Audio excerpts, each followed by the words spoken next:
Dari 4 topik ini, kami ingin mendapatkan lebih dulu penjelasan terkait dengan seleksi 1 juta guru honorer yang hampir sebulan setengah ini mendapatkan perhatian publik. Semoga di forum ini Mas Menteri bisa menjelaskan lebih gamblang, lebih detail, karena setelah kami melakukan reses sejak tanggal 11 Desember, semua aspirasi masyarakat, dinamika yang terjadi, selain beberapa isu yang lain, dominan menyangkut soal isu seleksi 1 juta guru honorer. Termasuk di sela-sela reses dan di saat kami kemarin membuka masa sidang pertama, yang ketiga, kami menerima aspirasi dari berbagai organisasi guru honorer. Ada yang demo langsung di depan gerbang DPR RI, akhirnya kami terima di sini, yang tergabung di dalam forum guru honorer yang sudah lolos passing grade. Kami tampung aspirasinya di sini dan menyampaikan tuntutan untuk dipertimbangkan secara sungguh-sungguh menyangkut soal bagi para guru honorer yang sudah lulus passing grade dimintakan untuk supaya langsung mendapatkan formasi pada tahap seleksi berikutnya. Yang kedua, kemarin kami menerima Aliansi Penyelenggara Pendidikan Indonesia, terdiri dari PBPGRI, dari Lembaga Pendidikan Majelis Pendidikan Dikdasmen Muhammadiyah, LP Ma'arif PBNU, Lembaga Pendidikan Katolik, Lembaga Pendidikan Kristen, lembaga yang semua bernaung di dalam wadah taman siswa, menyampaikan menyangkut soal kondisi objektif terjadi di lapangan ketika banyaknya migrasi guru-guru tetap yayasan yang masuk dan lolos dalam seleksi P3K tahap kedua ini, dan dimohonkan supaya mereka tetap bisa mengajar dan tetap berada di sekolah swasta di tempatnya masing-masing, tapi tetap menjadi bagian dari skema P3K. Ini beberapa, dan kemarin kami sampaikan, ini akan kami sampaikan pada rapat kerja pada pagi hari ini. Berikut beberapa isu yang lain yang mengiringi. Tentu kami meyakini teman-teman dari Kemendikbud sudah bisa dan sudah mendapatkan berbagai informasi menyangkut soal ini. Karena itu nanti mohon penjelasan menyangkut soal agenda seleksi 1 juta guru honorer ini pada season yang pertama. Bapak Ibu sekalian yang kami hormati, nanti selanjutnya kita masuk pada agenda yang kedua, yaitu menyangkut soal evaluasi program kerja tahun anggaran 2021. Sebagaimana hasil Raker tanggal 1 Desember tahun 2021, realisasi anggaran Kemendikbud RI pada tahun anggaran 2021 per 30 November mencapai 81,00% atau sebesar 71.418 miliar 29.108.000 rupiah. Dari Pagu sebesar 88 triliun 170 miliar rupiah 764 miliar 733.000 rupiah. Komisi 10 ingin mendapatkan penjelasan mengenai realisasi akhir dari sampai pada akhir Desember 2021, termasuk kendala dan permasalahannya, Komisi 10 ingin memastikan apakah target realisasi dari Kemendikbud 97,70% tercapai atau tidak. Agenda yang ketiga, Bapak Ibu sekalian saya hormati, Mas Menteri, yaitu terkait dengan persiapan program kerja tahun anggaran 2022. Berdasarkan Raker tanggal 23 September 2021, diputuskan bahwa Pagu Definitif Kemendikbudristek RI RAPBN tahun anggaran 2022 sebesar 72 triliun 994 miliar 908.331.000 rupiah.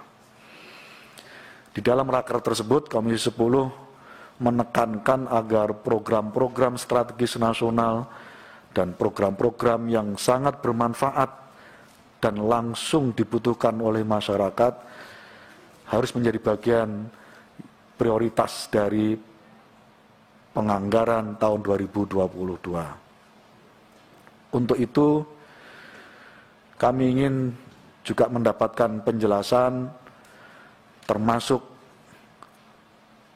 berbagai masukan, saran, pandangan, dan usulan dari Komisi 10 yang sudah kita bahas dalam rangkaian pembahasan tahun anggaran 2022. Mengenai agenda ini, Komisi 10 ingin mendapatkan penjelasan kembali mengenai persiapan dan kesiapan Kemendikbudristek RI pada tahun anggaran 2022. Bapak Ibu sekalian yang kami hormati, agenda yang keempat yaitu menyangkut soal pembahasan isu-isu strategis. Yang pertama menyangkut soal isu kurikulum, kemudian pengangkatan kepala sekolah, Permendikbudristek nomor 35, dan pembelajaran tatap muka. Mengenai isu dan topik ini, kami ingin mendapatkan penjelasan beberapa isu strategis yang kami temukan baik melalui RDP maupun RDPU dan kunjungan kerja. Terkait dengan isu kurikulum, Komisi 10 ingin mendapatkan penjelasan mengenai implementasi 3 kurikulum yang ada saat ini, yaitu K13, kurikulum darurat, dan kurikulum prototipe. Pertanyaan menyangkut soal isu ini antara lain misalnya bagaimana pola pemetaan Kemendikbudristek terhadap satuan pendidikan yang akan memilih 3 jenis kurikulum. Bagaimana implementasi kurikulum ini yang akan berdampak pada 4 standar pendidikan, yaitu standar kompetensi lulusan, standar proses, standar isi, dan standar penilaian. Apakah 3 kurikulum darurat, K13, dan prototipe memiliki standar yang sama? Termasuk kami menyelipkan terkait dengan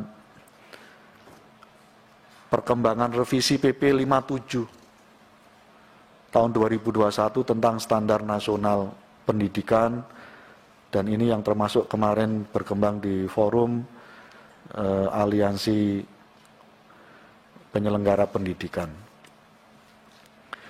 Terkait pengangkatan kepala sekolah, di mana di dalam Permendikbudristek nomor 40 tahun 2021 tentang penugasan guru sebagai kepala sekolah, khususnya pada pasal 2 ayat 1 huruf C, yang menyebutkan bahwa salah satu syarat menjadi kepala sekolah yaitu mendapatkan sertifikat guru penggerak.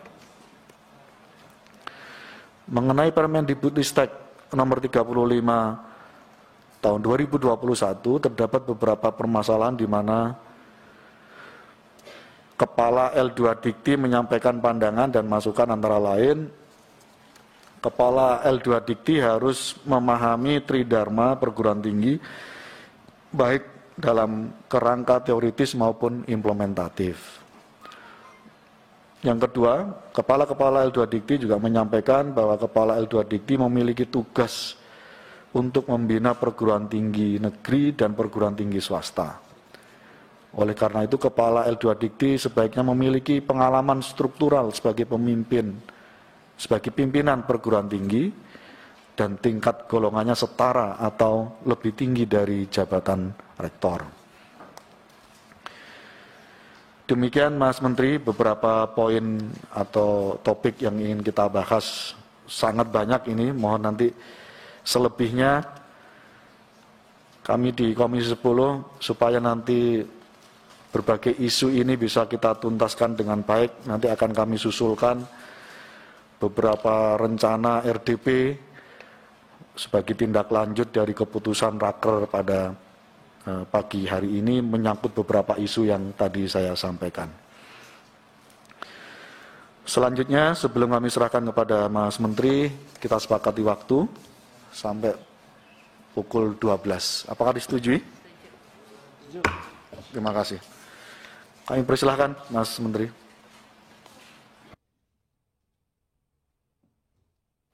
Terima kasih. Assalamualaikum warahmatullahi wabarakatuh. Terima kasih Pak Ketua, Ibu Bapak Wakil Ketua, anggota Komisi 10 DPR RI. Selamat tahun baru 2022. Walaupun kita masih banyak tantangan ke depan, tapi saya optimis tahun ini transformasi pendidikan kita akan semakin positif. Untuk topik pertama, ini akan detailnya dibahas mengenai guru honorer dan seleksi P3K akan dibahas oleh Dirjen GTK, Mas Iwan. Tetapi sebelum itu mungkin saya memulai sedikit sebagai intronya. Saya rasa masyarakat juga harus mengetahui bahwa kita punya undang-undang ASN yang mengunci dua hal dalam rekrutmen P3K ini. Yang pertama, undang-undang ASN itu mengunci bahwa baik dari pihak swasta maupun negeri harus diberikan kesempatan untuk masuk dalam seleksi guru. Jadi itu hal yang dikunci oleh undang-undang. Dan yang kedua adalah pegawai ASN harus bekerja di dalam organisasi pemerintahan. Jadi ini dua hal yang memang dikunci oleh undang-undang ASN. Tetapi saya mengerti bahwa ada dua isu besar. Satu isu yang terbesar adalah beberapa guru yang tentunya yang lolos passing grade tapi tidak ada formasi. Ada isu kedua yaitu guru-guru yang mungkin lolos passing grade tetapi kalah dengan beberapa guru swasta dari sisi ranking. Dan yang ketiga adalah isu beberapa yayasan yang kehilangan guru. Ya, ini isu tiga ini. Nah, ini akan dibahas sama Mas Iwan, tapi sangat penting untuk masyarakat mengetahui bahwa Kemdikbud mengambil posisi yang sangat jelas di sini. Walaupun ini bukan keputusannya Kemdikbudristek, bahwa ini adalah keputusan Panselnas, di mana ada beberapa pihak, posisi Kemendikbudristek, kami ada di sisinya guru honorer. Artinya apa? Kami mengambil posisi dan berjuang di Panselnas untuk bagi guru-guru yang sudah lolos passing grade tapi belum dapat formasi, kita ingin dia tidak harus tes lagi, pada saat formasinya keluar dia langsung dapat. Itu adalah posisi Kemendikbud. Satu, pertama. Jadinya guru-guru honorer di luar, para organisasi-organisasi harus menyadari bahwa Kemdikbud ada di sisi mereka dan kami sedang berjuang setiap hari untuk meyakinkan perubahan, sehingga perubahan Permen Pan-RB sehingga proses seleksinya itu bisa pada saat guru itu sudah lolos passing grade, kita ingin dia langsung dan formasinya terbuka, dia langsung dapat dan tidak perlu mengikuti tes lagi. Ya, itu yang pertama. Kita mengambil posisi yang sangat jelas untuk membela hak guru yang sudah lolos passing grade tetapi belum dapat formasi. Kedua, kami mengambil posisi yang sangat jelas juga, kami sedang memperjuangkan bahwa seluruh proses rekrutmen ini kami ingin pastikan, memaksimalkan afirmasi dalam bentuk apa? Afirmasi dalam bentuk kesempatan terbesar dan prioritas bagi guru di sekolah induknya. Itu adalah perjuangan kedua kita untuk memastikan dan memaksimalkan bahwa kita memberikan kesempatan terbesar dahulu bagi guru-guru honorer di sekolah-sekolah negeri di sekolah induknya dia, sehingga dia bisa mendapatkan kesempatan terbesar. Jadinya ini adalah dua hal yang sangat penting untuk dimengerti masyarakat dan para guru-guru honorer, bahwa Kemdikbudristek hadir di sisinya mereka. Ini sangat penting. Tetapi ini adalah keputusan bersama di Panselnas. Jadi mohon dukung kami dalam perjuangan ini, dan insya Allah kita akan mendapatkan terobosan, tapi kami akan terus berjuang untuk mencapai ini. Ya, jadinya sekali lagi saya mengulang, Undang-Undang ASN mengunci bahwa partisipasi dari guru swasta itu diwajibkan oleh undang-undang. Mereka harus diberikan hak karena mereka juga guru yang diberikan hak untuk bekerja. Sama seperti kalau kita membuka rekrutmen untuk masuk kementerian, harus bisa diakses dari pihak swasta juga, gitu. Itu adalah undang-undang ASN. Dan yang kedua yang dikunci adalah ASN harus bekerja di dalam organisasi pemerintahan, tidak bisa bekerja dalam organisasi swasta. Itu dua hal yang dikunci. Jadi solusi kita apa? Tadi yang saya sudah bilang, kita harus membuat proses rekrutmen P3K ini lebih baik lagi, sehingga benar-benar memprioritaskan guru-guru honorer negeri di sekolah induknya dulu, kita berikan kesempatan. Dan yang kedua, yang sudah lulus passing grade jangan disuruh ngambil tes lagi. Pada saat formasinya tiba-tiba keluar, dia harusnya diamankan formasi itu untuk mereka. Ya, itu adalah posisi Kemdikbudristek. Poin saya terakhir sebelum saya berikan kepada Dirjen GTK adalah, Bapak Ibu, di tengah berbagai macam aspirasi dari masyarakat, janganlah kita lupa satu hal dan satu angka yang luar biasa. Hampir 300.000 guru di tahun 2021, guru honorer yang tadinya pendapatannya 400.000 sebulan, 500.000 sebulan, yang sengsara dengan gaji begitu kecil, sekarang telah menjadi P3K. 300.000. Kapan itu terakhir terjadi? Mungkin saya tidak, Bapak Ibu mungkin yang bisa lebih ingat, kapan itu terjadi? 300.000 guru sekarang kesejahteraannya terjamin, yang tadinya tidak. Jadi itu menurut saya suatu hal yang patut juga dirayakan, walaupun proses seleksi ini masih tidak sempurna, dan kita terus akan perjuangkan hak-hak guru induk, guru honorer, tetapi angka 300.000 ini tidak kecil, dan ini akan merubah kehidupan dan kesejahteraan mereka selama-lamanya. Jadi ini merupakan hal yang mungkin patut diingat juga. Dengan demikian dari saya, mungkin bisa saya berikan ke Mas Iwan. Silakan Mas Iwan. Terima kasih Mas Menteri. Assalamualaikum warahmatullahi wabarakatuh. Selamat pagi, salam sejahtera buat kita semua. Yang saya hormati pimpinan Komisi 10, seluruh jajaran pimpinan beserta anggota, Mas Menteri dan seluruh jajaran Kemendikbud. Izinkan saya juga menambahkan apa yang sudah disampaikan oleh Mas Menteri tadi. Ini hanya untuk menambahkan saja, karena sebenarnya prinsip-prinsip yang tadi sudah Mas Menteri sampaikan adalah poin-poin yang utama. Untuk melengkapi bahwa pertama, sejak kita memulai untuk memikirkan bagaimana ada sebuah terobosan untuk menyelesaikan isu guru honorer, Mas Menteri itu sebenarnya sudah mengambil posisi dari awal sangat jelas bagaimana guru-guru kita tidak boleh ada guru yang dibayar dengan tidak layak. Jadi ini sebuah hal yang dari hari pertama Mas Menteri sudah sampaikan kepada seluruh tim, dan kita memikirkan berbagai macam cara untuk melakukan itu. Hal yang tercepat yang bisa kita lakukan di awal, mungkin Bapak Ibu masih ingat, adalah ketika kebijakan Merdeka Belajar ketiga, BOS itu yang tadinya dipagu 15% untuk pembayaran guru honorer bisa menjadi 50%. Dan kemudian kita terus, BOS sekarang bisa jadi fleksibel, bahkan dengan masa pandemi ini, kepala sekolah bisa lebih besar untuk mengalokasikan gaji untuk guru honorer. Dan kemudian komitmen untuk bagaimana guru-guru kita mendapat kesejahteraan dan perlindungan kerja yang lebih baik ini kemudian kita rumuskan dalam sebuah seleksi untuk guru ASN P3K. Mohon maaf, bisa ke halaman 2, ya betul, halaman 24, silakan Mas Iwan, mohon maaf.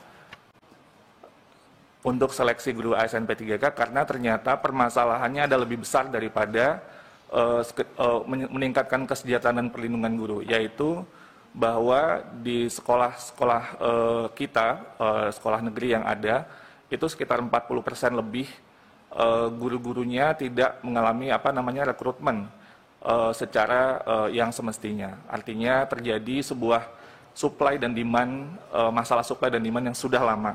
Sehingga guru-guru masuk menjadi guru tanpa perlindungan kesejahteraan dan kondisi kerja yang baik. Dan inilah yang kemudian ingin kita tuntaskan dengan seleksi guru ASN P3K ini. Dan angkanya sangat besar, angkanya itu kebutuhan rekrutmen guru di sekolah-sekolah negeri itu sampai 1 juta lebih formasi.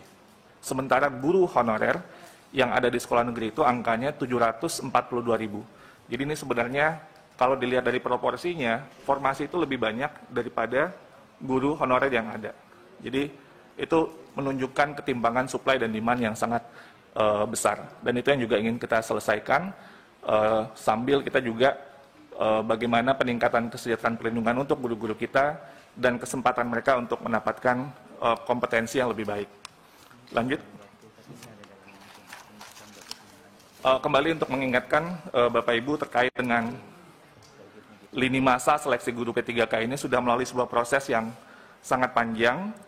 Kita mulai dari dialog dengan Kementerian Keuangan untuk memastikan bahwa anggaran untuk 1 juta formasi itu disediakan, lalu kemudian dengan Kemenpan RB untuk memastikan bahwa formasi itu disetujui, dan seterusnya dengan Pemda kita sosialisasikan dengan seluruh Pemda, dan terus kita melakukan misalnya ada materi pembelajaran karena kita ingin guru-guru kita mempersiapkan diri dengan sebaik-baiknya, kita sediakan modul-modul untuk belajar, membantu mereka mempersiapkan diri, dan terus sampai kemudian desain tesnya pun kita ingin maksimalkan. Kalau biasanya tes ASN itu hanya sekali, ini bisa sampai 3 kali kesempatan. Dan kemudian skema-skema afirmasi pun dipikirkan, sehingga barulah kita mulai tes itu di pertengahan tahun 2021. Dan desain dari tes ini, untuk mengingatkan kembali, kita memikirkan afirmasi bukan saja dalam bentuk bonus poin, tapi juga afirmasi untuk sekolah negeri, dan juga afirmasi untuk Pemda. Jadi di tes seleksi tahap pertama itu tidak ada guru swasta yang boleh untuk ikut tes seleksi tahap pertama. Dan ini sebenarnya spiritnya adalah untuk memproteksi guru-guru di sekolah negeri. Jadi itu sebenarnya desain dari awal untuk seleksi tahap pertama. Dan untuk Pemda, tadinya kita memikirkan bisa lintas Pemda, tapi ternyata kita memikirkan juga berbagai hal yang mungkin bisa menjadi pertimbangan, itu baru dibuka di tahap ketiga. Sehingga afirmasi terhadap yang di Pemda yang bersangkutan itu sampai tahap kedua. Sehingga tidak terjadi sebuah mobilisasi yang bisa jadi lebih besar gitu ya. Nah ini afirmasi terhadap sekolah negeri itu kita desain, afirmasi terhadap Pemda juga kita desain, sebelum kemudian tahap 3 itu yang lebih, artinya lebih persaingannya lebih bebas, dan kita akan melakukan optimalisasi jika masih ada formasi yang tersisa dan guru yang layak, yaitu yang lulus passing grade-nya. Lanjut. Dan inilah dengan berbagai dinamika yang terjadi pada saat perancangan dan proses seleksi, kita memberlakukan kebijakan afirmasi dan juga penyesuaian nilai ambang batas sebagai bentuk keberpihakan kita untuk mendorong semakin maksimal guru-guru kita yang bisa lulus untuk seleksi dan mendapatkan formasi ini. Pertama, sertifikat pendidik, lalu kemudian usia di atas 35 tahun, penyandang disabilitas, dan guru honorer PHK 2. Dan kemudian kita lakukan juga kebijakan penyesuaian nilai ambang batas, di mana untuk guru-guru yang sudah lama mengabdi, yaitu dengan usia di atas 50 tahun, itu kompetensi teknisnya otomatis langsung 100%.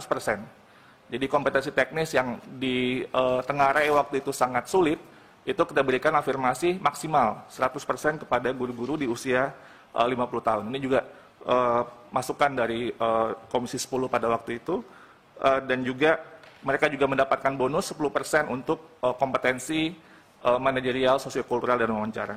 Dan setelah itu pun semua peserta seleksi mendapatkan nilai afirmasi 10% dari kompetensi teknisnya.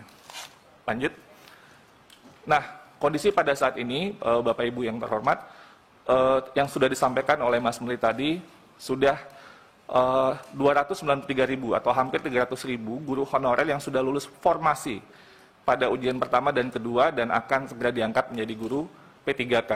Jika kita melihat angka ini, dari formasi yang dilamar, nanti akan saya jelaskan ada formasi yang dilamar, ada formasi yang tidak dilamar, itu sekitar 75,7%. Jadi artinya angkanya cukup tinggi dari formasi yang dilamar. Atau kalau kita lihat dari total formasi, angka ini sekitar 58,0% dari 506.252 formasi. Ini angka yang sangat besar, persentase yang sangat besar. Lanjut.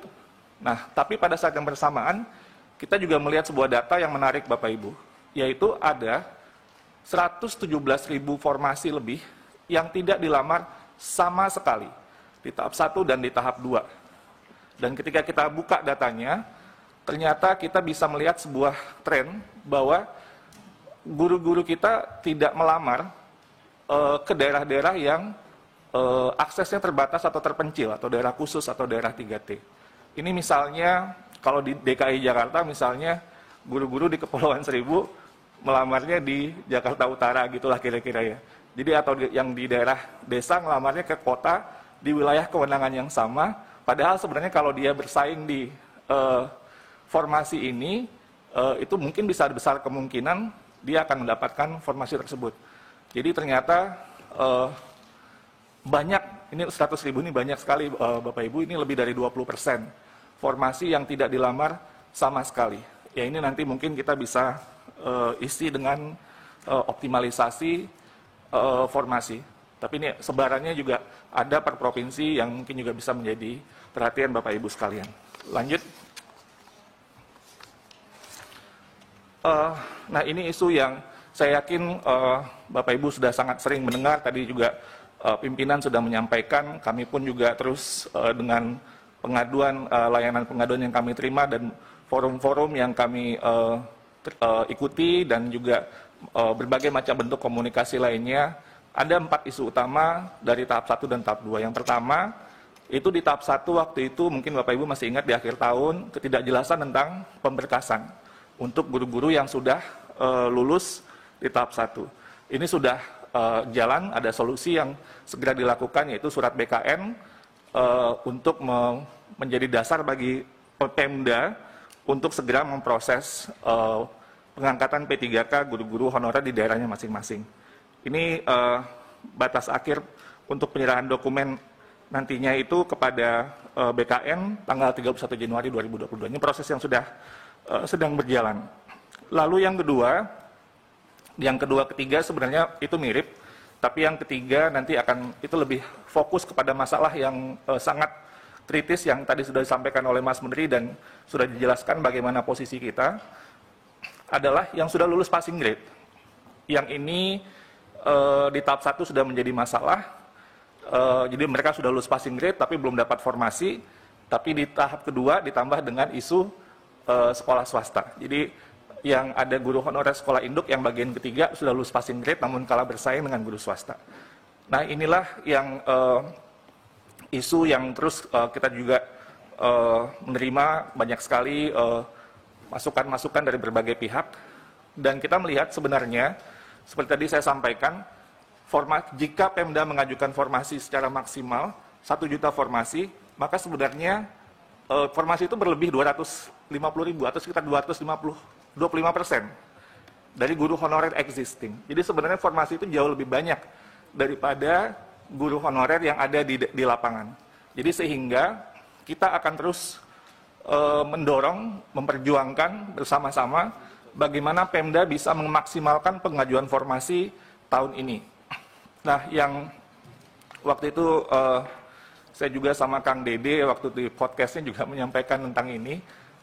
Di tahun 2021 itu sebenarnya sudah ada surat dari Kementerian Keuangan untuk menjelaskan alokasi dana per Pemda, yang surat ini disampaikan ke seluruh kepala daerah, gubernur, bupati, dan wali kota.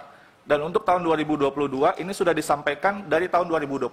Jadi suratnya tanggal 13 Desember tahun 2021 dari Dirjen Perimbangan Keuangan untuk menyampaikan bahwa perhitungan anggaran P3K dalam dana alokasi umum itu sudah dilakukan dan bersifat earmark. Ini saya tebalkan sejak tahun 2000, surat yang pertama sudah disampaikan oleh Kementerian Keuangan bahwa kalau dalam sistem penganggaran yang namanya earmark itu adalah dana yang penggunaannya ditentukan secara spesifik sehingga tidak dapat digunakan untuk belanja lain. Sekali lagi, earmark ini kalau dalam penganggaran ini maksudnya adalah dana yang penggunaannya itu ditentukan secara spesifik sehingga tidak dapat digunakan untuk belanja lain. Dan ini ditegaskan ke surat yang sebelumnya itu sekitar bulan Maret 2021 untuk P3K 2021, untuk pengajuan 2022 yang sudah dihitung juga secara maksimal, itu juga sudah dikeluarkan surat dari Kementerian Keuangan kepada seluruh kepala daerah.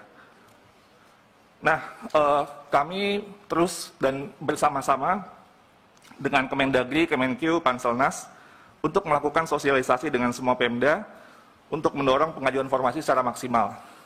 Dalam forum ini juga bisa saya sampaikan, kami berencana besok Mas Menteri dengan Pak Tito, Pak Mendagri, beserta Menpan RB, Menkeu, dan Kepala BKN akan melakukan rapat koordinasi dengan seluruh Pemda, hostnya Kemendagri, dan untuk menyampaikan bahwa ini sudah dilakukan, sudah ada anggarannya, pengajuannya sudah harus dilakukan, untuk memaksimalkan, mendorong Pemda, semua kepala daerah, untuk mendorong mereka mengajukan formasi secara maksimal. Karena ini adalah kunci, Bapak Ibu.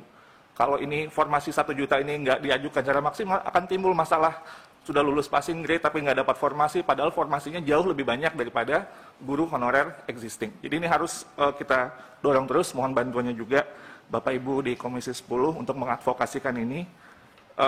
Dan yang seterusnya adalah tentunya seperti tadi yang disampaikan Mas Menteri, kita ingin mendorong ada segera terbitnya Permenpan yang baru. Sehingga aturan main yang baru, seperti yang prinsip-prinsip yang Mas Menteri jelaskan tadi, itu bisa kita langsung akomodasi, lulus passing grade, nggak perlu lagi ikut ujian. Jadi begitu formasi yang muncul, itu mereka didahulukan dan mendapatkan formasi. Jadi itu perjuangan yang terus kita lakukan di Panselnas, dan Mas Menteri terus tentu juga mengadvokasikan hal ini. Setelah itu yang poin yang terakhir, dan ini yang juga tadi Mas Menteri sudah sampaikan, bahwa guru-guru swasta kehilangan guru-guru mereka. Kami sudah menginisiasi dialog, ya memang ada yang secara terpisah gitu ya, tapi waktu itu kita undang BMPS sebagai lembaga atau organisasi yang mewadahi berbagai macam sekolah-sekolah swasta atau badan musyawarah perguruan swasta, tanggal 6 Januari. Itu masih sudah tahun baru, sebenarnya waktu itu di akhir tahun karena kita sudah ingin untuk melakukan dialog, tapi ketemu waktunya di awal Januari. Dan kita mendengar berbagai masukan-masukan dari berbagai anggota BMPS dari berbagai provinsi, dari Sumatera sampai ke daerah timur, yang intinya tentunya bagaimana guru-guru swasta dari pihak yayasan ya tentunya ini, guru-guru swasta yang telah lulus formasi ini dikembalikan dan ditugaskan di sekolah swasta.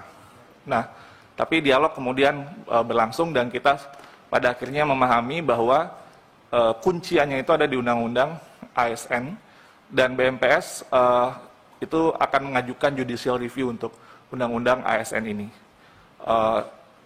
Lalu kemudian yang tadi sudah disampaikan oleh Mas Menteri juga, ya sesuai dengan undang-undang ya semua warga negara ini berhak untuk mengikuti kesempatan untuk ikut seleksi sesuai dengan undang-undang, dan juga kita mendorong semua sekolah swasta agar juga bisa membayar gaji guru-gurunya dan juga kepala sekolah sesuai atau minimum sesuai dengan UMR, sesuai dengan Undang-Undang Ketenagakerjaan. Lalu selanjutnya, slide berikutnya. Bapak Ibu, ini adalah gambaran perbandingan formasi dan kuota per daerah, tapi angka yang terpenting di sini adalah ada 758.018 formasi sesuai dengan rekomendasi Panja Komisi 10. Kita sudah melakukan perhitungan termasuk seperti masukan yang kami terima untuk guru agama. Itu 758.018. Ini perhitungan kebutuhan kita, dan ini kita ingin memaksimalkan angka ini kepada seluruh Pemda untuk dapat mengajukan formasi ini, sehingga tahun 2022 ini kita bisa insya Allah menyelesaikan masalah guru honorer dan juga seluruh formasi bisa terisi dengan baik. Terakhir slide-nya, ini maksudnya untuk meng-highlight Bapak Ibu apa yang mungkin nanti bisa kita share juga surat dari Kementerian Keuangan. Tapi intinya adalah sudah ditetapkan alokasi DAU tahun anggaran 2022 berdasarkan formula alokasi dasar dan celah fiskal. Dan yang di sini yang ingin saya highlight adalah perhitungan kebutuhan gaji formasi ASN daerah dalam alokasi DAU ini untuk gaji pokok P3K guru yang lulus 2021 itu dihitungnya 14 bulan gaji. Sekali lagi, oleh Kementerian Keuangan, kebutuhan gaji pokok guru P3K 2021 itu dihitungnya 14 bulan. Artinya dihitung sejak Januari sampai Desember, dengan asumsi itu ya, asumsinya penggajiannya dimulai sejak Januari sampai Desember, dan ditambah ada gaji tunjangan hari raya dan kebijakan gaji ke-13. Itu dinyatakan secara eksplisit di dalam surat Kementerian Keuangan. Sementara untuk kebutuhan gaji pokok guru 2022 itu dihitung sebanyak 3 bulan gaji dengan asumsi proses terjadi, kemudian pengangkatan dimulai sejak Oktober 2022. Dan ini tentunya dana yang diperhitungkan di 2021 yang tidak terserap akan menjadi pengurang perhitungan kebutuhan penggajian P3K. Artinya jika Januari ini tidak diangkat, tidak dibayar gajinya, sebenarnya ada kelebihan di bulan Januari, dan itu akan terus berlanjut jika prosesnya masih belum dilakukan atau belum selesai. Jadi anggaran yang dialokasikan sebenarnya ini cukup besar untuk 14 bulan gaji untuk 2021 dan 3 bulan gaji untuk guru yang nantinya diangkat atau lolos di 2022, seleksi 2022. Itu mungkin dari saya. Terakhir, ini hanya ingin menyampaikan kepada Bapak Ibu Komisi 10 bahwa rekomendasi Panja ini sudah kita tindak lanjuti, misalnya melanjutkan seleksi 1 juta guru P3K yang sebelumnya mungkin dikhawatirkan akan berhenti saja, tapi kita ingin memaksimalkan, mudah-mudahan dengan Permenpan baru nanti kita bisa lebih besar lagi. Jadi mungkin kalau masih tahap ketiga masih belum, kita terus akan melakukan seleksi sampai maksimal formasi terisi, lalu kemudian melakukan pengusulan pemenuhan kebutuhan guru 2022 berdasarkan peta data yang sudah kita sampaikan, membentuk layanan pengaduan, ini juga sudah kami lakukan, Bapak Ibu Komisi 10, di https://guru-p3k.kemdikbud.go.id dan nomor layanan pengaduan 1.500-997. Ini luar biasa sibuknya layanan pengaduan ini, dan kita terus menambahkan anggota untuk memastikan kita bisa melayani atau tidak jauh lah harinya untuk menjawab pertanyaan-pertanyaan yang diajukan kepada kami. Sosialisasi kepada pemerintah daerah untuk pemenuhan kebutuhan guru terus kita lakukan, termasuk rakor yang akan kita lakukan besok dengan Kemdagri dan semua anggota Panselnas, Kemenkeu. Terkait kebijakan anggaran, kita terus berkoordinasi dengan KL terkait untuk memastikan pembayaran gaji dan tunjangan guru P3K alokasi APBN diperhitungkan melalui DAU. Terkait dengan kebijakan formasi afirmasi seleksi untuk guru-guru PJOK, kesenian, bahasa daerah, dan PK, memberikan kesempatan yang sama afirmasi guru honorer penyandang disabilitas untuk dapat mengikuti ASN P3K, dan afirmasi nilai guru di atas 35 tahun ke atas dan 50 tahun ke atas. Mungkin itu dulu, Mas Menteri, saya kembalikan ke Mas Menteri. Assalamualaikum warahmatullahi wabarakatuh. Terima kasih Mas Iwan, dan apresiasi saya Mas Iwan ini mengerjakan program P3K ini paralel dengan program guru penggerak, paralel dengan revitalisasi PPG program kita, semuanya di saat yang sama. Jadi saya ingin ucapkan apresiasi yang luar biasa untuk bisa mencapai sampai 300.000 Mas Iwan yang menjadi P3K. Jadi poinnya Bapak Ibu, kami menginginkan bantuan dari Komisi 10 untuk mengkomunikasikan ini kepada masyarakat, terutama yang isu formasi. Kalau semua Pemda telah mengajukan formasi yang kita inginkan sesuai dengan target kita, kita tidak akan ada yang namanya lolos passing grade tapi tidak mendapatkan formasi. Pasti semua yang lolos passing grade langsung menjadi P3K. Dan sekarang sudah sangat jelas surat dari Kementerian Keuangan sudah keluar bahwa uang anggaran untuk guru P3K itu sudah dikunci. Sudah dikunci, artinya tidak bisa digunakan untuk hal-hal lain, hanya untuk itu. Hanya untuk P3K. Jadi sudah tidak ada lagi alasan kenapa formasi tidak diajukan secara full sesuai dengan anggaran yang sudah dikunci itu. Karena uang itu tidak bisa digunakan untuk hal-hal lain. Jadi mohon Bapak Ibu dalam sosialisasi ke masyarakat dan juga ke masing-masing Pemda ini bisa ditekankan, itu akan sangat membantu konstituen Bapak Ibu di masing-masing dapil. Dan poin saya yang terakhir adalah untuk mengulangi lagi bahwa posisi kami sangat jelas di sini. Kami berada di sisinya guru honorer yang merasa kami juga setuju dengan mereka bahwa guru honorer di sekolah induk yang lolos passing grade harus diprioritaskan untuk mendapat posisi itu, dan juga tidak harus mengambil tes lagi. Sampaikan melalui tertulis. Terima kasih. Terima kasih Mas Menteri, Bu Sekjen, Mas Iwan atas penjelasan tambahannya. Bapak Ibu sekalian saya hormati, karena waktunya habis, saya perpanjang untuk membahas lapsing 10 menit. 20.15 tadi. 14.15. Saya mohon izin untuk ditayangkan kesimpulan garing keputusan.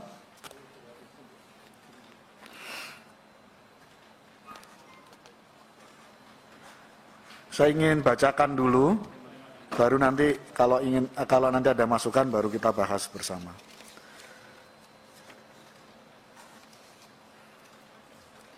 Kesimpulan garing keputusan A, PPK dan tindak lanjut Panja PGTKH ASN.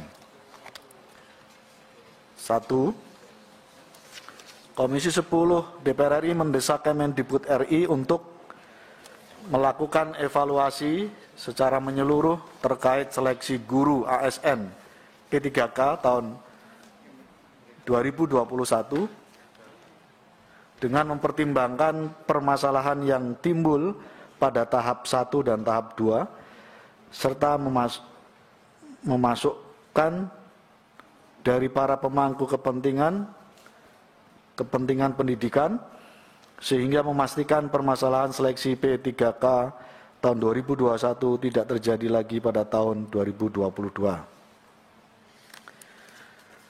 2. Komisi 10 DPR RI mendorong Kemendikbudristek RI mengkaji dan merumuskan terobosan hukum dalam bentuk ketentuan peraturan perundang-undangan untuk memberikan jaminan atau kepastian bahwa guru honorer swasta yang lulus seleksi P3K akan dikembalikan ke sekolah asal. 3. Komisi 10 DPR RI dan Kemendikbud RI sepakat bahwa guru yang telah lulus passing grade akan mendapatkan formasi dan tanpa ujian kembali. Oleh karena itu, Komisi 10 DPR RI mendukung Kemendikbudristek RI untuk berkoordinasi dengan Kemenpan RB agar terbit Permenpan RB baru yang akan mengatur mengenai hal tersebut. 4. Komisi 10 DPR RI mendesak Kemendikbudristek RI untuk melakukan sosialisasi secara masif dan memastikan bahwa anggaran gaji dan tunjangan guru honorer yang lulus seleksi P3K sepenuhnya bersumber dari APBN melalui skema dana alokasi umum.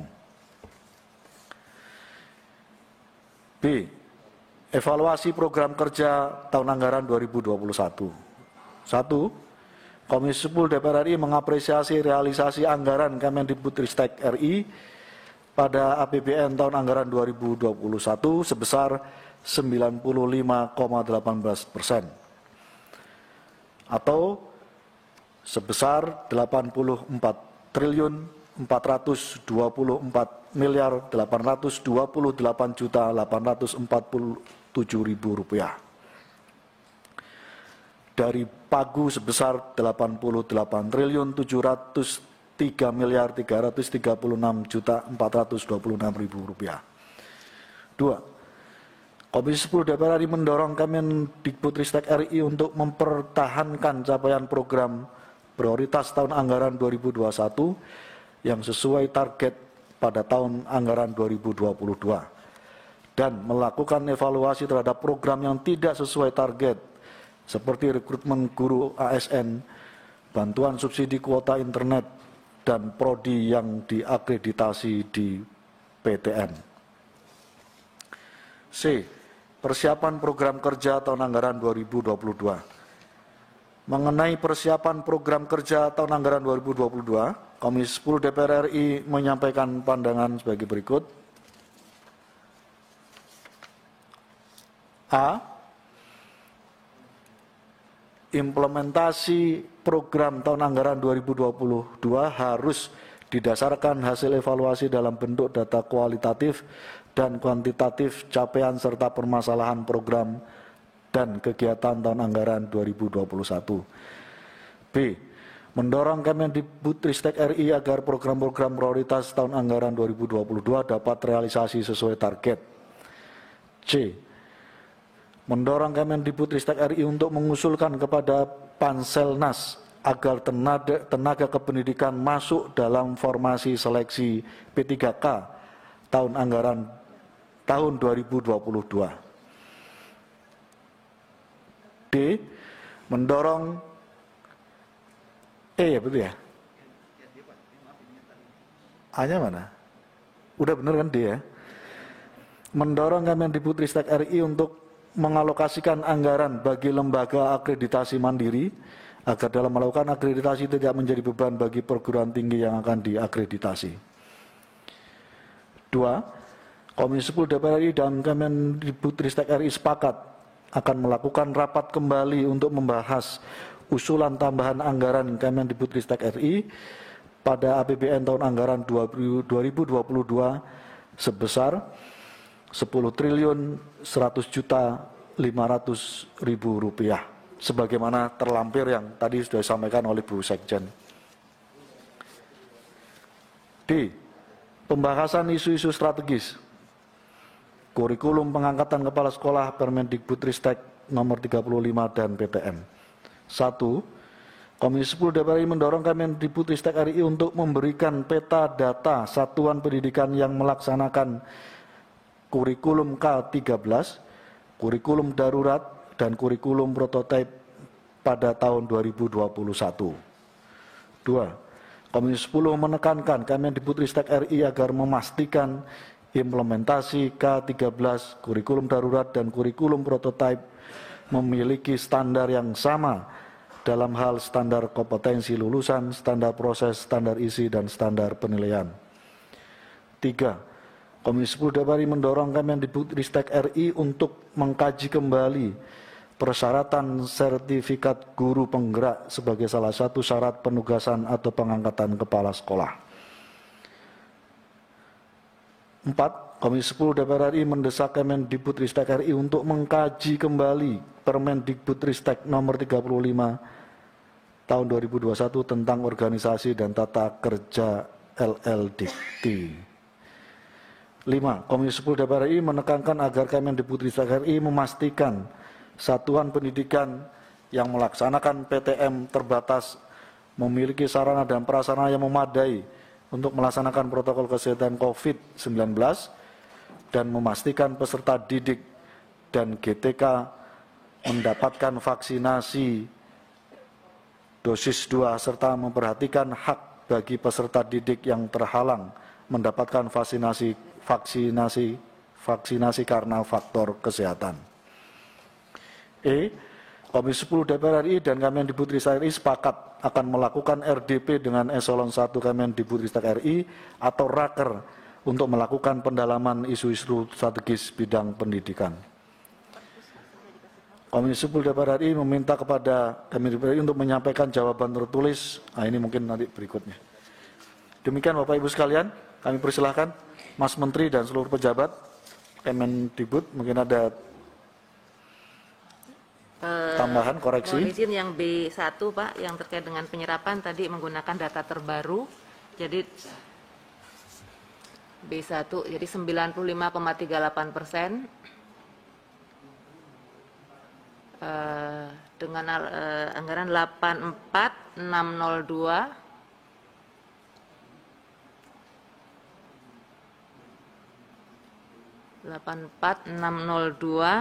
953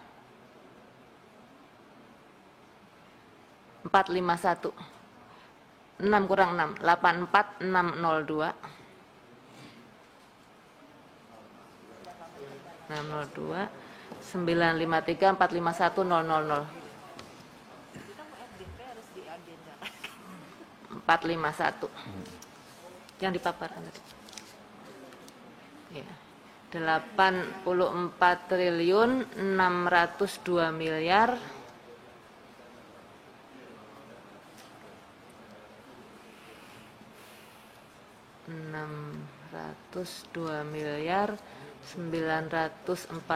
953 juta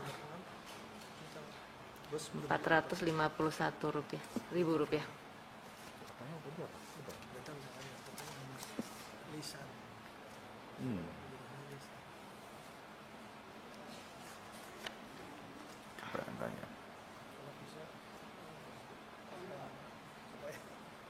Nanti. Yang lainnya Ya, berikutnya tetap. Yang B2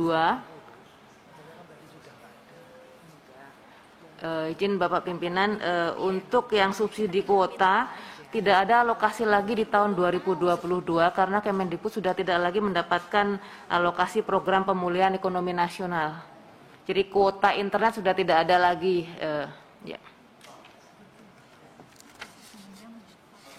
Kemudian yang bagian D4 terkait dengan LL Dikti, sepahaman saya sudah dapat diterima terkait dengan SOTK LL Dikti. D4. Betul Bu. Ya, baik. Tolong di aja itu, drop. Yang berikutnya yang lainnya Bapak. Ya, Oke. Sudah di drop. Yang terkait dengan pendidikan. Cukup Bu Sekjen? Yang saya yang lainnya sebentar Pak. Kan tercatat Pak, omongannya tercatat. Bukan kita yang tunjukkan dia. Iya.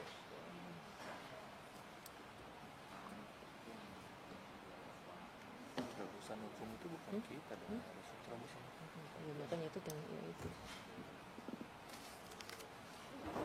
Pak Ketua sambil nunggu, saya nanya sedikit Bu Harti, ya, yang Permendikbud yang ngatur BOS ini sudah diubah ya Bu? Sudah Pak, yang 2022 sudah sudah berlaku. Oh 2022 ya? Karena yang mohon maaf yang untuk 60 minimum 60 siswa itu kan Permendikbud tahun 2018 dan kalau ada yang siswanya kurang dari 60 secara berturut-turut selama 3 tahun baru ada. Jadi yang itu pun belum berlaku Pak. Ada Permendikbudnya sudah ya? Ada Pak. Sudah dihapus yang ketentuan. Terima kasih. Cukup Mas Menteri? Pak Iwan? Pak Ketua, ini yang nomor 2. Sepertinya itu bukan di kami juga, karena kan ini tentang aparatur sipil negara ya Pak. Jadi sebenarnya untuk mengkaji terobosan hukum, pertama itu bukan tadinya kan dari BMPS yang mengusulkan itu. tentunya pada prinsipnya kita akan melihat bagaimana caranya, objektifnya kan supaya memproteksi guru-guru negeri sekolah induk ya, seperti yang disampaikan Mas Menteri tadi. Tapi untuk terobosan hukum terkait dengan ASN ini, saya rasa bukan di Kemendikbud tempatnya. Jadi saran saya mungkin ini bisa dihilangkan dulu, Pak Ketua. Terima kasih. Atau kita dorong ke Kemenpan RB? Tidak, jadi usul Pak Ketua.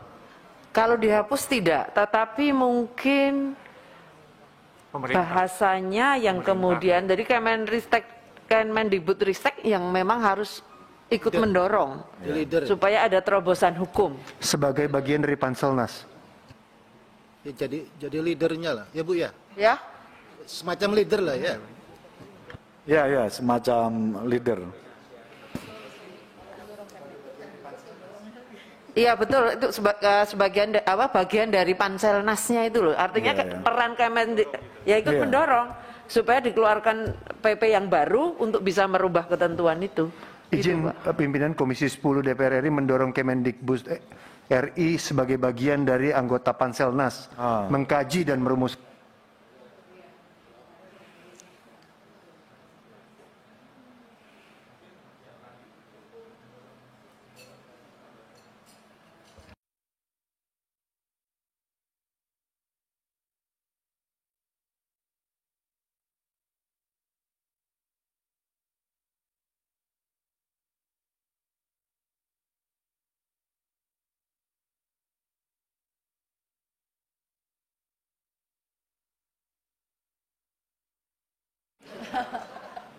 Komisi 10 DPR RI meminta Kemendikbudristek RI Untuk mendorong.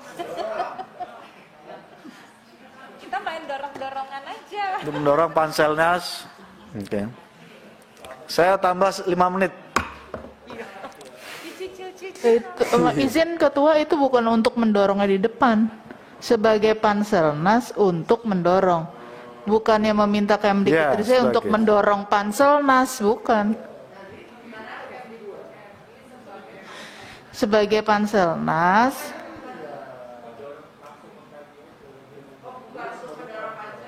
Bukan terbalik Mas. Meminta Kemdikbudristek sebagai anggota Panselnas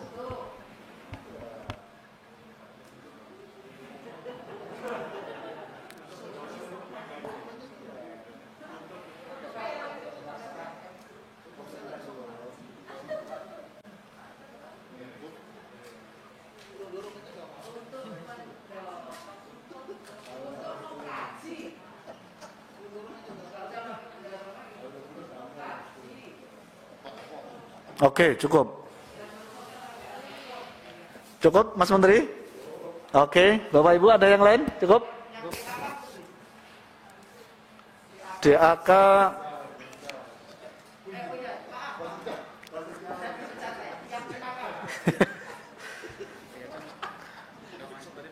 sudah masuk? Yang DAK ada yang masuk nggak Pak? Belum. Kalau menurut saya nggak direkam yang tadi. Yang DAK itu karena 53% lebih itu kan anggaran pendidikannya melalui DAK. Ya. Tadi kita tidak mendapatkan laporan terkait DAK yang 2021. Sementara kita meyakini DAK itu bagian dari parameter kita atau indikator kita untuk bisa mengukur bagaimana keberhasilan target-target pendidikan kita. Maka menurut saya untuk DAK ini penting karena tadi juga disampaikan soal DAK oleh Pak Menteri.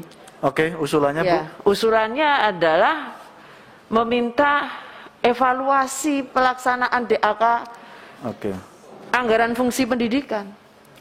Evaluasi dan daftar untuk DAK-nya itu apa saja sehingga kita tidak tumpang tindih nantinya. Paham kalau tidak tumpang tindih. Meskipun Jakarta nggak dapat. Berarti kira-kira mirip ini terkait dengan tadi itu Mas, data apa tadi? Ya kalau nggak salah ya. Untuk melaporkan tahun 2021. Iya. Data satu. Iya. Benar, oke.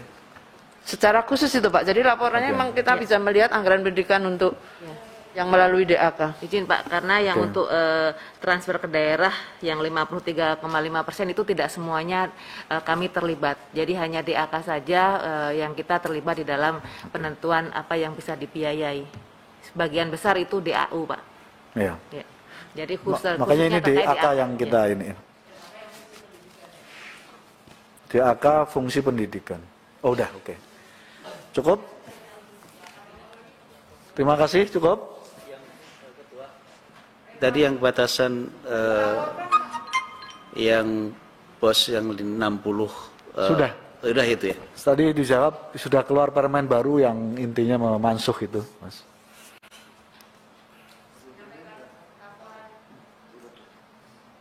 Oke. Bidang pendidikannya, DAK bidang pendidikan.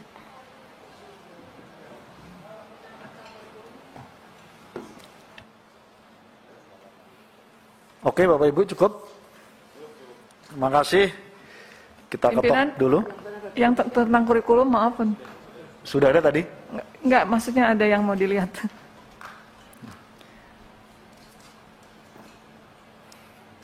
Silakan Bu. Tadi kan meminta data tentang implementasi kurikulum 13. Sementara tadi juga banyak teman-teman yang sudah menyampaikan bahwa termasuk dari Kemdikbud sendiri bahwa kurikulum 13 ini banyak kekurangannya gitu, implementasi di lapangannya juga menyulitkan. Nah, mengapa tidak ada revisi tentang ini? Jadi seolah kalau sekolah itu harus ada pilihan tadi prototipe, ada darurat, ada kurikulum 13, sementara yang tidak bisa ikut dua itu yang darurat dan prototipe kan menggunakan yang kurikulum 13.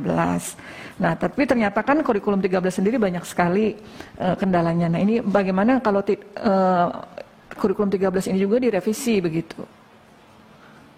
Ya kan revisinya prototipe. Iya, maksudnya itu kan prototipe revisinya, tapi kan maksudnya masih dimasukkan dalam pilihan itu. Sehingga yang belum bisa pakai prototipe, pakainya kan yang kurikulum 13, artinya menyulitkan juga gitu. Dalam prakteknya. Mereka boleh pakai kurikulum darurat, Bu, yaitu di tengah-tengahnya. Ya berarti kan 13 disingkirkan begitu? Bukan, itu boleh. Kalau mereka mau 13 silakan. Kalau mereka mau kurikulum darurat silakan. Kalau mereka mau siap ke kurikulum prototipe tahun ini sudah bisa mulai juga, gitu. Optional. Tapi kan sementara kurikulum 13 ini kan banyak sekali kekurangannya gitu, banyak kelemahannya. Kenapa juga masih dipertahankan dalam opsi gitu? Mas Nino, mungkin bantu menjawab sedikit.